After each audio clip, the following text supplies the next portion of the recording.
The fact is, Harry and Meghan lied. Buckingham Palace lied on their behalf. There was a complete cover-up over the birth of Prince Archie. Meghan is willing to show pictures of her kids. I think it just depends on how many zeros are at the end of the check. Prince Harry and Meghan Markle, and were they gullible enough to fall into it? It's the biggest piece of dog shit. For years, Buckingham Palace has kept tight-lipped about Prince Harry and Meghan Markle's children. But now, something's shifted. The same palace that once smiled politely through every interview, every Netflix deal, and every tell-all is finally breaking its silence. And what they'd exposed about Archie and Lilibet's true royal status is sending shockwaves through the monarchy. Meghan views those two children as commercial assets, which is gross and awful. Remember when Harry and Meghan said they just wanted privacy? That was the story. Until the cameras rolled, the podcasts dropped, and the book deals poured in. Suddenly, the couple who fled the palace spotlight couldn't stop talking. Yet the one topic they never could control was how Buckingham Palace truly saw their children. Have you ever seen that video? No. Pull that video up, because it's one of my favorites. It is such a pleasure to be here in my new home of the UK. Why are we still here? Just to suffer. It's almost poetic. The Sussexes built a brand on speaking their truth, while the palace stayed silent. But that silence wasn't weakness, it was calculation. Because behind those walls, ancient traditions and legal frameworks have been quietly waiting, ready to decide who really counts as royal blood and who doesn't. And now, that decision has been made. The palace's move isn't just a formality, it's a message carved in stone. The question is, was it about protecting royal tradition or punishing Harry and Meghan? Because what's about to come out could change how the world sees Archie and Lilibet forever. But before we get to that, we need to understand the rule that started it all. A law older than Harry, Meghan, or even the modern monarchy itself. Because what the palace just used to strip everything away was written over 100 years ago, and it's never been broken. Prince William has had enough of Prince Harry's ludicrous claims. Again, I have to be careful what I say, but that I won't be able to show, my children my homeland. To understand why Buckingham Palace's latest move hit like a royal earthquake, you have to go back in time, over a century ago, to 1917. That's when King George V signed a document known as the Letters Patent. On the surface, it sounds like another piece of dusty royal paperwork, but it's actually the cornerstone of royal legitimacy. It decides with chilling precision who is and who isn't entitled to be called a prince or princess of the United Kingdom. The rule is simple but brutal. When you have been lied about for a series of years, how hurtful that is. Royal titles and succession rights only go to the children and grandchildren of a reigning monarch through the male line, born within the Crown's jurisdiction, and officially registered under the Church of England. In short, royal blood, royal birth, and royal blessing. Miss any one of those, and the line breaks. Now, here's where things get interesting. When Harry and Meghan stepped away from royal duties, they didn't just walk out of the palace. They walked out of that framework, the one that keeps the monarchy's bloodline pure, legal, and traceable. Yet when Archie and Lilibet were born, Meghan and Harry acted as though those rules didn't apply to them anymore. They believed that royal status was something that could be paused, then resumed whenever it fit their narrative. Prince William will strip his exiled brother Prince Harry's children of their HRH titles when he becomes king. How good. How embarrassing. But that's not how Buckingham Palace operates. The monarchy doesn't bend for emotion or public sympathy. It bends for no one. And when Harry and Meghan started making moves from California, trying to merge royal prestige with Hollywood influence, the palace quietly waited. They didn't argue publicly, didn't release statements, didn't respond to interviews, because they knew that, in the end, the law would speak louder than any headline. And now it has. The letters patent, that century-old decree, is the weapon the palace just used to erase the Sussex children from royal status. To the public, it looks heartless, but to the institution, it's survival. Once you break that rule, you don't just risk one title, you risk the entire system collapsing. But if she hasn't had the children, there's no chance of them becoming a member of the royal family. Meghan needs content. But this battle didn't start in courtrooms or behind palace doors. It started with a single document, a birth certificate that changed everything. Because the first clue that Archie's royal standing was in danger was hiding in plain sight. Archie's birth was supposed to be a fairy tale moment, a new royal baby, a symbol of unity, and a bridge between tradition and modernity. Buckingham Palace is being pressured to remove Prince Archie and Princess Lilibet from the UK's royal line of succession. What?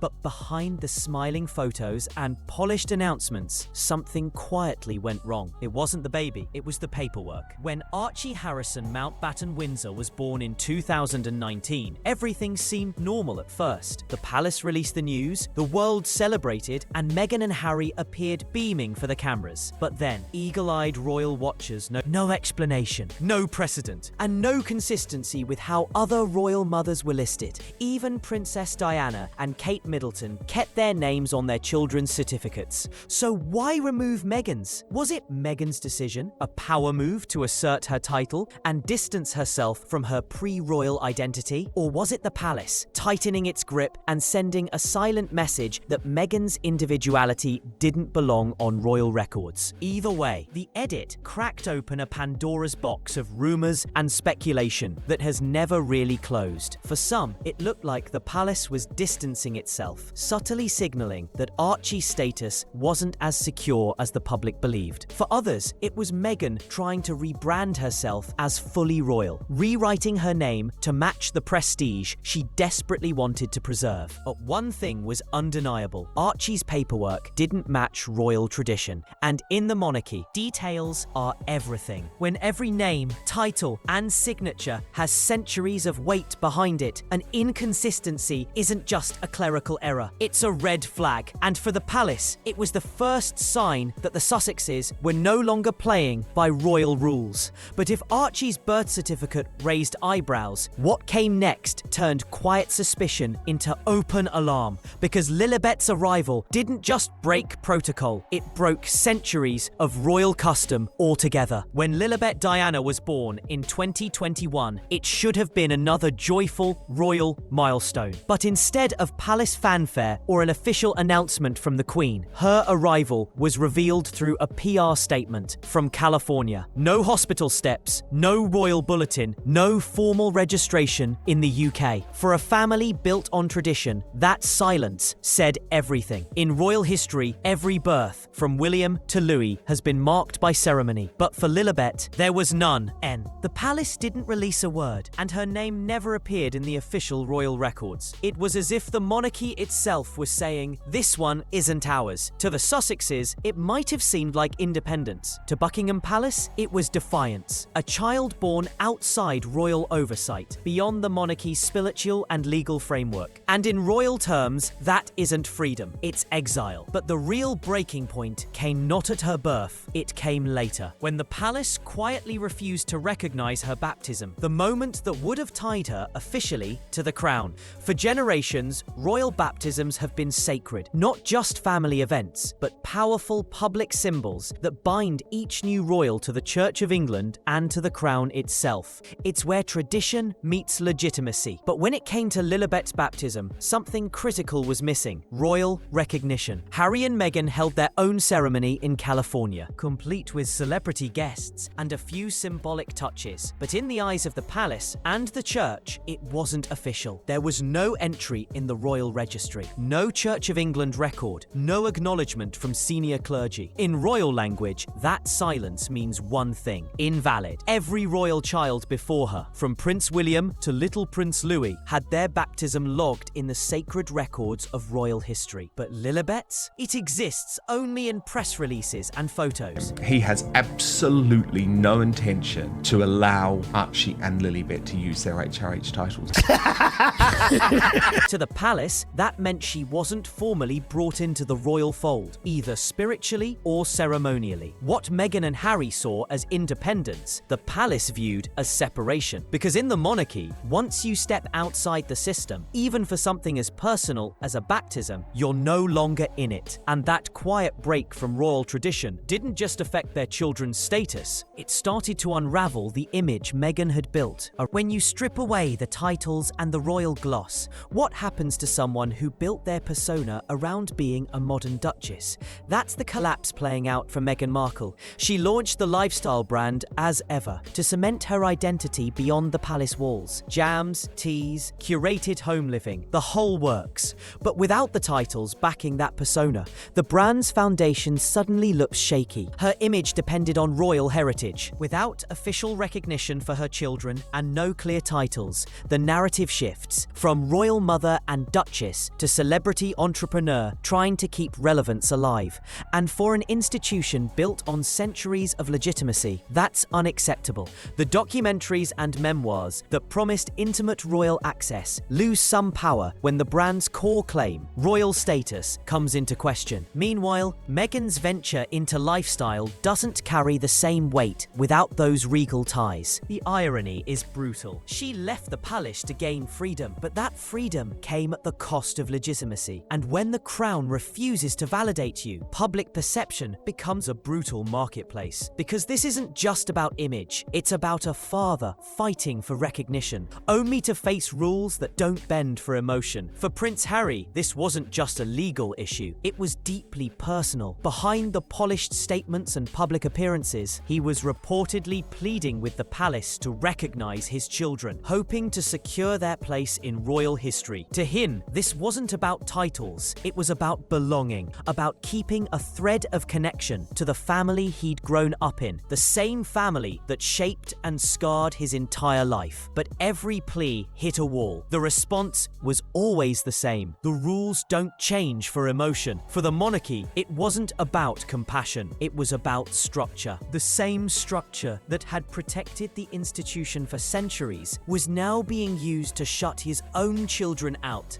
Sources close to Harry describe him as torn, angry, hurt, and helpless. He knew what it felt like to be part of the system, and now he was watching his children grow up outside of it. The very walls that once sheltered him as a prince were now keeping his family out. It's a brutal irony. The man who once embodied the modern face of royalty now finds himself on the other side of the gate, begging for recognition that will never come. And that rejection, written not in words but in royal law, cuts deeper than any interview or headline ever could. Because when Buckingham Palace finally responded, it didn't whisper behind closed doors. It made a move so decisive, so permanent, that it effectively erased Archie and Lilibet from royal history altogether. The turning point came quietly. No press conference, no headline from the palace. Just a subtle edit that spoke louder than words. When Buckingham Palace updated the royal website, Archie and Lilibet's names vanished from the official line of succession page. No explanation, no ceremony, just gone.